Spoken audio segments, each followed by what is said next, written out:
সেজ কাকু বিয়ে করে বউ নিয়ে আসার পরে মা জেঠিমারা কেউই বরণ করতে এগিয়ে যাচ্ছিলেন না। প্রত্যেকের একটাই বক্তব্য, বাঙাল বাড়ির মেয়ের সাথে প্রেম করে বাড়ির সবার মতে বিয়ে করেছে সেজবাবু। একে তো উদ্বাস্তু কলোনিতে থাকে, হার হাবাতে বাড়ির মেয়ে, তাই আবার সকালবেলা ব্যাগ ঝুলিয়ে স্কুলে দিদিমণি হয়ে পড়াতে যায়। আমাদের বাগবাজারের বনেদি নামজাদা এদেশীয় পরিবার, এরকম মেয়ে একেবারে এখানে অচল। বরণ টরণ করতে পারবো না আমরা বাপু। আমরা ছোটরা দেখলাম সেজ কাকিমার সামনে কেউ বরণ ডালা ধরে আপ্যায়ন পর্ব চালালেন না, আশীর্বাদ হলো না, কলসি মাথায় দেওয়া, ল্যাটা মাছ ধরা, দুধ উতলানো, কোনো কিছুই হলো না। সেজ কাকিমা অনাহুত অবাঞ্ছিত ভাবে ঢুকে পড়লেন বাড়িতে।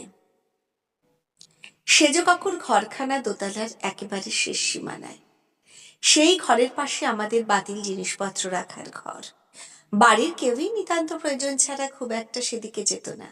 সেজ কাকিমার মুখোমুখি তাই সেভাবে বাড়ির কাউকেই হতে হলো না আমাদের বাড়িতে ওর কাটানো প্রথম দিনগুলোতে।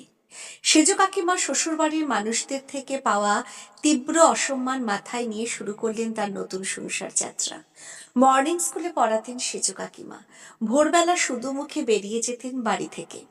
আমাদের বাড়িতে চিরকাল দেখেছি শুধু মুখে বাড়ি থেকে বেরোনোটাকে নিতান্ত অকল্পনীয় ব্যাপার বলে মনে করা হয়। বাবা জেঠু কাকুরা কোথাও বেরোলে সব সময় চা বিস্কুট এবং সামান্য কিছু হলেও জলখাবার খেয়ে বেরোন। কিন্তু সেজ কাকিমার বেলায় সংসারের মঙ্গল অমঙ্গলের কথা কেউ মাথায় আনলেনই না। রান্নাঘরে তার প্রবেশাধিকার নিষিদ্ধ ছিল। স্কুলে পড়িয়ে টিউশনি সেরে সেজ কাকিমা বাড়ি ফিরতেন বিকেল নাগাদ। ওর নেতাজি নগরের বাপের বাড়িতে দুই ভাই বোন ছিল। সেজ কাকিমা তাদের পড়াশোনার খরচ জোগাতেন। বিকেলে বাড়ি ফিরেও সেজ কাকিমার কপালে কিছুই জুটত না। রাতে লিলুয়ার কারখানা থেকে ফিরে সেজ কাকু আমাদের ঘরে খিঁজে খেয়ে সেজ কাকিমার খাবারটা থালায় চাপা দিয়ে ওর ঘরে নিয়ে যেতেন। গোটা পরিবারের মানুষের কাছে অন্তরালবর্তিনী হয়েই থাকতেন সেজ কাকিমা। সেবার সাংঘাতিক বৃষ্টিতে কদিন ধরে জনজীবন একেবারে বিপর্যস্ত হয়ে গেল। থই থই করে জল জমেছে আমাদের বাড়ির চারপাশের রাস্তায়। বাড়ির পুরুষ মানুষেরা কেউ বের হতে পারছেন না অফিস যাওয়ার জন্য। সেজ কাকিমাও স্কুলে যেতে পারছেন না, বাজার হাট সবকিছু বন্ধ। ঘরে আনাজপাতির সবকিছুই বেশ বাড়ন্ত। 2-3 দিন খিচুড়ি খেয়ে আমরা বিপর্যস্ত এবং বিধ্বস্ত। মন চাইছে ভালো কিছু খেতে, কিন্তু তার জন্য প্রয়োজনীয় জিনিসপত্রের যোগান ঘরে এতটাই কম যে মা জেঠিমারা হিমশিম খেয়ে যাচ্ছেন এটা ভেবে যে সবার পাতে এমন কি দেওয়া যায় যাতে প্রত্যেকের রসন একটু তৃপ্ত হয়। সেদিন সেজ কাকু বৃষ্টির জল পেরিয়ে পাড়ার মুদি দোকান থেকে অনেক চেষ্টা চরিত্র করে কয়েকখানা ডিম আনতে পেরেছেন, কিন্তু আমরা বাড়িতে যতজন লোক ততটা পরিমাণ ডিম আনা যায়নি, কেননা অত ডিমের যোগান পাড়ার মুদির দোকানটাতে ছিল না। মা জেঠিমার ঠিক করলেন ওই ডিমগুলো দিয়ে কয়েকটা অমলেট বানিয়ে সেগুলো ভাগাভাগি করে সবাই মিলে খাওয়া হবে খিচুড়ির সাথে। কখন যেন সেজ কাকিমা পায়ে পায়ে নেমে এসেছেন দোতলা থেকে রান্নাঘরে। মা জেঠিমাদের ওইরকম পরিকল্পনা করতে শুনে হঠাৎ সেজ কাকিমা ফস করে বলে বসলেন, একটু কায়দা করে ডিমের অমলেট বানাবো, তাহলে যতজন লোক আছে ততজন লোক খুব ভালোভাবে গোটা গোটা ডিমের অমলেট খেতে পারবে। জেঠিমা কথাটা শুনে চিৎকার করে বললেন, তোমাকে রান্নাঘরে কে ঢুকতে বলেছে বাছা?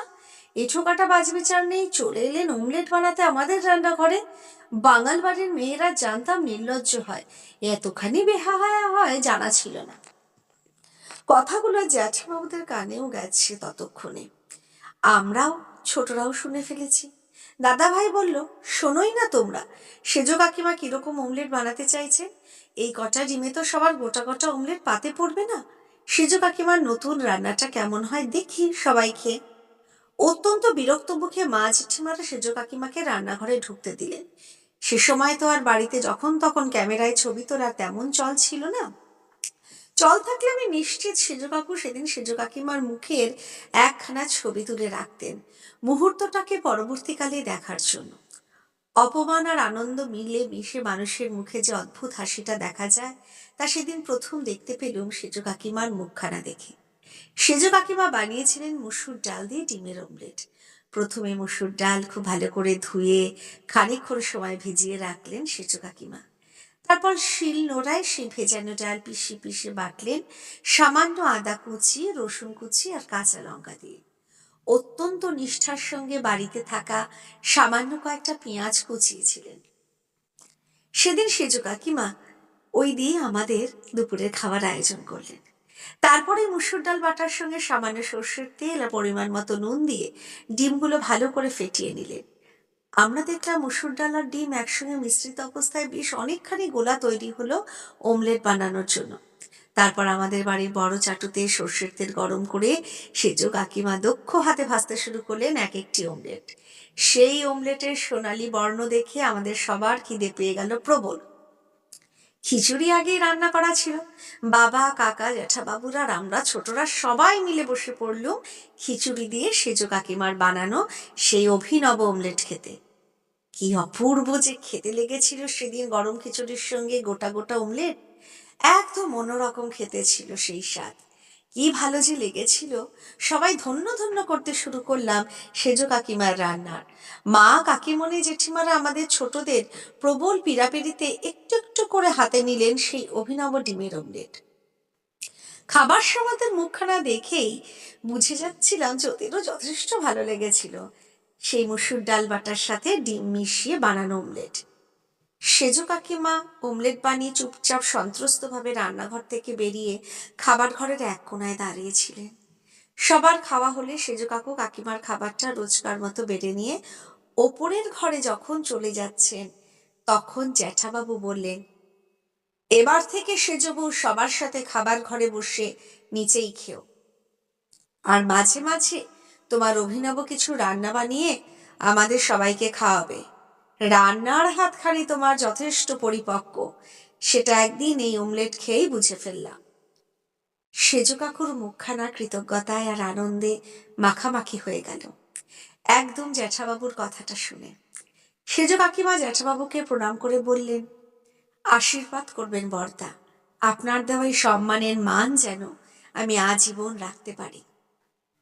খাবার ঘরে খেতে বসার ঠিক আগে অপূর্ব হাসি মাখা মুখে সেজ কাকিমা সেদিন মা, জেঠিমা, কাকিমণিদের উদ্দেশ্যে বলেছিলেন, জোর করে তোমাদের বিধিনিষেধ অগ্রাহ্য করে রান্নাঘরে ঢুকে পড়ে খুব অন্যায় করেছি আমি। আসলে খুব ইচ্ছে করছিল বাড়ির সবার পাতে একটি মুখরোচক কিছু তুলে দিই। এমনিতেই কাজটা তোমরা সবাই খুব নিষ্ঠার সঙ্গে করো রোজ, আমি জানি। তবে আজকে তো ঘরে প্রয়োজনীয় জিনিসপত্রের বড্ড অভাব ছিল, তাই ভাবলাম আমি উদ্বাস্তু কলোনির অভাবের সংসারের মেয়ে, কম জিনিসপত্র দিয়ে রান্না করা আমাদের অভ্যাস। তাই ভাবলাম আমাদের বাড়িতে কম ডিমে মসুর ডাল মিশিয়ে অমলেট বানানোর অন্যরকম রান্নাটা করে তোমাদের একটু খাওয়াই। তোমাদের মতো ভালো রান্না তো ঠিক পারি না। আমাদের নিম্নবিত্ত সংসারের অনটনের সময়ে বুদ্ধি করে মাথা থেকে বের করা সাধারণ জিনিস দিয়ে মুখরোচক কিছু খাবার বানানোর শিক্ষাই আজীবন পেয়েছি তো। তাই তোমাদের অভিজাত বাড়িতে নিম্নবিত্তদের পছন্দের একটা পদ বানিয়ে তোমাদের খাইয়ে তোমাদের একটু স্বাদ বদল করতে চাইলাম আর কি। সেজ কাকিমার বলা কথাগুলো শুনতে শুনতে সেদিন একটা অসাধারণ উপলব্ধি হয়েছিল আমার। সেদিন বুঝতে পেরেছিলাম রান্না আর রন্ধন প্রণালী এমন এক মাধ্যম যার মাধ্যমে মানুষ নিজের শিক্ষা আর জীবনবোধকে খুব সুন্দরভাবে ব্যক্ত করতে পারে। অপমানের যোগ্য জবাবের হাতিয়ার হিসেবে মুসুর ডাল বাটা দিয়ে অমলেট রান্না করে সেজ কাকিমা সেদিন আমাদের বাগবাজারের বাড়ির মানুষদের ঠুনকো আভিজাত্যকে কি অসম্ভব সুন্দরভাবে অন্তঃসার শূন্য হিসাবে প্রমাণ করেছিলেন। নমস্কার।